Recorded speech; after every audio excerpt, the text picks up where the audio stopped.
Our story begins with Daegun, a regular student at an ordinary school. However, due to his small stature and gentle nature, Daegun became the target of bullying by the mischievous kids in his class.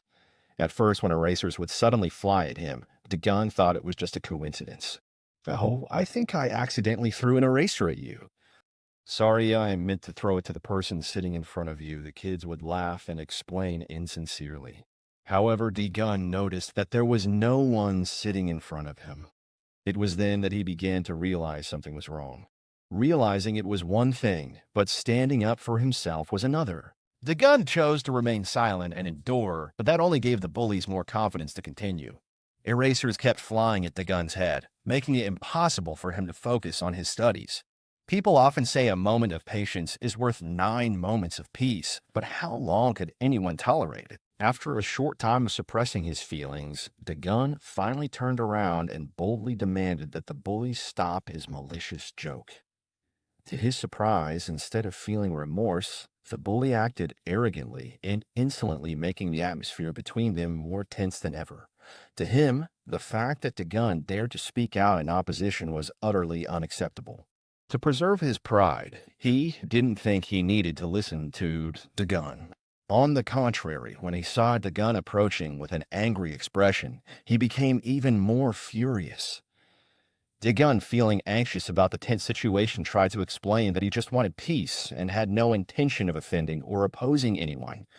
But someone like him, a petty person, only knew how to strike instead of speak. Rather than listening, he no longer threw an eraser, but directly threw his hand at Dagon's face. Realizing things were escalating, Dagon tried to apologize to ease the situation. However, the bully had no intention of stopping. He continued to attack relentlessly. The students around them just stood and watched, treating it like a spectacle, completely indifferent to the violence unfolding. It wasn't until the teacher entered that a new student hurriedly ran over to try and intervene. The gun silently thought that he had finally been saved, but the reality was completely different. Despite Dagun's attempts to seek help and signal the teacher, she just turned a blind eye and coldly said, "Both of you should stop this childish behavior." Those words felt like a bucket of cold water poured over Dagon's flickering hope, making him realize that even the adults weren't on his side. Surprised, stunned, and completely shocked were the emotions that Dagon experienced. He couldn't believe that his teacher viewed what had just happened in front of her eyes as merely a joke. The hope of being helped was now shattered. Pleading for the bully to stop had no effect, and expecting help from anyone else was hopeless. The only thing Dagon could do at that moment was to grit his teeth and endure.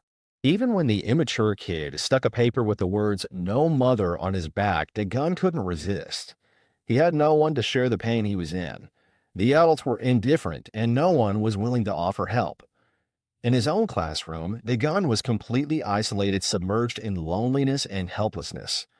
However, things started to change when another bully appeared in the class. At first, it seemed like nothing to mention until he entered the classroom asking for cigarettes. At that moment, his gaze accidentally caught the paper stuck on Dagon's back. A person who despised childish games, the white shirt guy approached, grabbed the collar of Dagon's shirt, and yanked the paper down to read the words. As soon as he finished reading "No Mother," he immediately flew into a rage.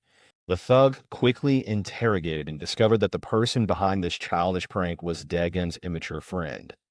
Without further words, the man in white immediately showed his furious attitude. Sensing the impending danger, the immature kid desperately tried to justify himself, claiming he was just teasing Dagon because he was an orphan and had no intention of offending him. The man in white, however, ignorance comes with consequences. What the immature kid didn't know was that the man in white was also an orphan. Therefore, his ridiculous and disrespectful behavior was completely unacceptable. Without any further explanation, the man in white taught the immature kid a lesson he would never forget. He was beaten so badly that even his parents wouldn't recognize him, a ruthless punishment for his despicable actions. Witnessing the entire event, Dagon initially felt fear, but as he reflected on how the man in white fiercely defended his own dignity, he gradually realized that strength was the key to never having to suffer bullying again. As time passed, Dagon's determination was proven through his relentless efforts. From devouring martial arts books and training his physical strength to learning real-life combat skills, from televised matches, Dagon gradually became stronger each day. His skills and physical fitness improved dramatically enough to turn his dream of no longer being bullied into a reality. The intensity of Dagon's training continued to increase, and the martial arts books gradually became second nature to him. With unwavering perseverance, his height, weight, endurance, and strength improved dramatically over time. He gradually underwent a transformation, becoming a completely new person. After some time, Dagon finally returned to school. But far from the meek little bunny he once was, he now attracted the attention of female students with his muscular and captivating physique. However, not every girl dared approach him, as he had become the king of the school, someone who used violence to rule over violence. Dagon was no longer the king, but just an ordinary young man working as a clerk at a small convenience store. The story of school violence, or what is called ilgin, the strong ruling over the weak, seemed to continue unabated beyond the control of teachers. Even when the ilgin were no longer around, bullies would still seek out other ilgin, those stronger than themselves, to lean on. This is also the topic that S wants to present in her project called Ilgin Dominates Yan. Through this project, S aims to form a team that operates in the shadows, responsible for managing the Ilgin and maintaining order. It can be said that this is a project for control through Ilgin. From S's presentation, the plan seems quite interesting, but the idea of controlling violence with violence is a very crazy one. Therefore, a few members of the council who attended the meeting proposed to the old chairman to dismiss this ridiculous project. However, the old chairman seemed uninterested in whether S's plan was truly a bad idea or not. After hearing what his employees had presented, he just wanted to know if anyone was capable of taking over Ilgin. Back to Dagon. Although the part-time job he holds is fairly stable, Dagon still feels incredibly frustrated. He can't even focus on his work and has to endure the constant moral lectures from the old shop owner all day long, to the point that it makes him sick. In fact, Dagon wouldn't have found himself in this situation if he hadn't dropped out of school. But now, even though he regrets it, he can't go back. That's why at this moment, he desperately wants to find somewhere to clear his mind. The scene shifts to an alley near the convenience store where Dagon works. As usual, the bullies drag another unfortunate soul into the alley to rob them. For the weak student, they were like sharks, but to someone stronger, the heavily tattooed young man and his companions were nothing more than mudfish. That's why when hearing the senior tell them to stop and order them to buy some cigarettes, the tattooed young man and his girlfriend immediately obeyed without daring to say a word back to Dagon. After having to listen to the shop owner ramble on with moral lessons, he finally got a moment of peace, but it didn't last long. When the other two entered, the shop owner immediately broke into a cold sweat, making an excuse to check the staff room and the accounting books to sneak away, leaving Dagon alone at the register. Dagon had just faced off against two truly immature kids. As soon as he saw them, he recognized them as high school students. When they asked to buy cigarettes, Dagon sensed something wasn't right and asked for ID. Of course, as students, they had none. The tattooed youth tried to deflect, speaking in circles and attempting to brush it off, clearly displaying a fake thug act. Dagon bluntly told them to leave, wanting to clear the air. Being told to get lost by a part-time staff member didn't sit well with the immature kid's girlfriend. She immediately went into girlfriend mode, threatening Dagon. The tattooed young man joined in, tossing money in front of Dagon while playing the role of both provocateur and audience. It had been a long time since Dagon had encountered such disrespectful brats. Deep down, he wanted to punch the arrogant kid in the face, but for the sake of his livelihood, he remained polite and asked the young man to show his identification. Upon hearing this, the fake thug not only ignored him, but shamelessly grabbed 2 more bottles of liquor to impress his girlfriend. Annoyed, Dagon demanded that he stop the charade immediately. Yet, even for something as simple as buying cigarettes and alcohol, the immature kid became reckless, grabbing Dagon by the collar and shouting, "Do you know who my father is?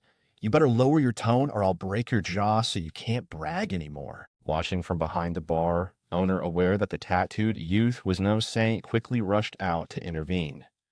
To avoid unnecessary trouble and knowing he couldn't reason with the immature kid, the owner apologized and suggested Dagun step outside to settle the matter, preventing it from affecting the other customers. Hearing that, although he didn't like how the boss allowed things to continue, Dagun had no choice but to face the immature kid. The little brat thought that now they were outside Dagun would change his attitude, trembling and weak. The brat puffed up his cheeks, narrowed his eyes, and threatened in a harsh voice. "Hey, you little dog, repeat what you just said. We're outside now. Do you want me to beat you to death?" "Damn it, if you get beaten here, no one will be able to protect you, you lowly part-timer." But life never plays out the way the weak expect. Not only did Dizon not care about the threats, but on the contrary, he remained incredibly calm and cool as he ordered the brat, "Take your hands off my collar." He bluntly gave him 3 seconds to comply. Hearing this, the brat's girlfriend burst out laughing as though it was the most ridiculous joke she had ever heard. She mocked. "Haha, are you counting down from 3, you idiot? Are you crazy, or are we filming a movie and I didn't know about it?" With a smug expression, she assumed Dagun must have lost his mind to dare speak like that to her boyfriend. Meanwhile, Dagun started counting down. 3. The tattooed young man still hadn't realized what was happening, and he raised his hand, preparing to slap Dagun, thinking he would teach him a lesson in manners. And so in a daze, the immature kid heard his girlfriend calling, tried to open his eyes, and only then realized he had been knocked out in the blink of an eye. Truly, a fake thug through and through. Even though his face was swollen from the beating, he still refused to admit it, claiming it was just an unfortunate accident, and that's how Dagun took the opportunity to sneak attack him. He comforted himself by thinking that if it had been a fair fight, Dagun wouldn't have stood a chance. While still bragging loudly, the immature kid didn't forget to signal his girlfriend to go get more people. However, since she couldn't hear him clearly, she asked him to speak louder. Hearing this, he yelled at her, cursing her out and telling her to go bring more people to gang up on Dagun.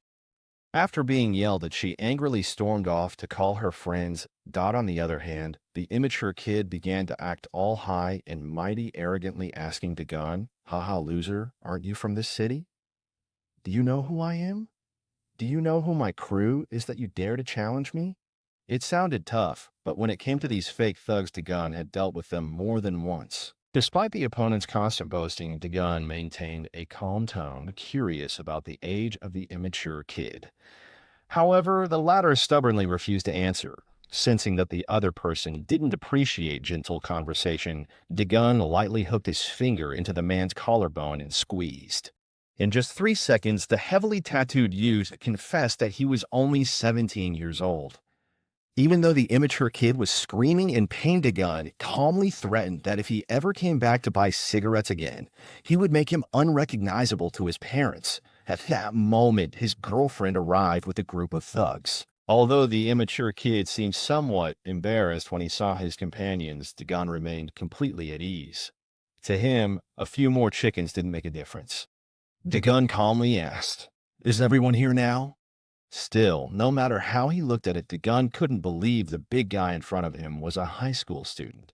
He wondered to himself if the immature kid had called his uncle for backup. Hearing this, the chubby guy retorted, "I'm Dean, a student at Namdong High School," he said with a defiant tone. "I don't know who you are, but let me hit you first." As soon as he finished speaking, the fat young man, without caring who stood in front of him, attempted to charge forward and land a punch right into Dagun's face to teach him a lesson. However, with just a light caress of his cheek, the delusional young man found his mouth twisted and immediately collapsed onto the ground unconscious. His girlfriend, witnessing this, was utterly confused. How could a man as big as an ox fall to the ground after just one sudden blow? As for Dagun, with many tasks still ahead, he suggested, "I can't stay here any longer. You all go in and let's grab the goods quickly." Insulted, the fake big thugs, enraged, advanced, wanting to settle the score with Dagun. However, despite their intimidating appearance, their actual skills were too low to pose any real challenge. Dagun had no trouble handling each one. He continuously dodged their attacks, countering with swift and lethal strikes. Every move was precise, with no wasted punches. From blocks and dodges to jabs and hooks, The thugs kept rushing in, only to quickly find themselves gasping for air under Daegun's control. From behind, in an attempt to take revenge for the earlier slap from Daegun, the tattooed young man was about to use the bottle of liquor he had picked up to attack Daegun. However, when Daegun turned around, the immature kid was immediately met with a punch so powerful that he flew through the air like a kite in the wind, crashing hard into a corner of the wall. In less than 3 minutes, the fake thugs were all lying motionless on the ground. The leader, upon seeing this, immediately realized that such a powerful person could only be one person in this place. Not wanting to escalate the situation any further, the leader of the fake thugs softly greeted, "You were Senior Kwon Daegun, right? You used to attend the same school as me in the past, correct?" Upon hearing Daegun's name, the girlfriend next to him immediately recognized him as the one who had once led the Incheon area, a territory he had ruled during the bloody times 2 years ago, but was wiped out by Daegun in just a week. She had heard that being shot might be better than being beaten by Daegun, but she couldn't deny that he looked quite handsome. So just as expected, rumors are just rumors, right? Seeing Daegun, the leader immediately bowed his head, apologized, and promised not to repeat his actions, hoping that Daegun would forgive him and his underlings this time. Hearing it made his ears itch. Daegun immediately grabbed the head of the fake thug and told him to stop spouting nonsense. As for his girlfriend beside him, because of her reckless partying, her death could be pardoned, but other offenses still had to be paid for. As for the young men lying sprawled on the ground, the leader volunteered to take the whole group to the hospital, but a clever guy like him knew that there was no hospital here. After a while, the leader had to slap the fat guy's face to wake him up, regardless of the fact that the other person didn't understand what was going on. What needed to be done right now was for the leader to make the fat guy bow his head and take his punishment.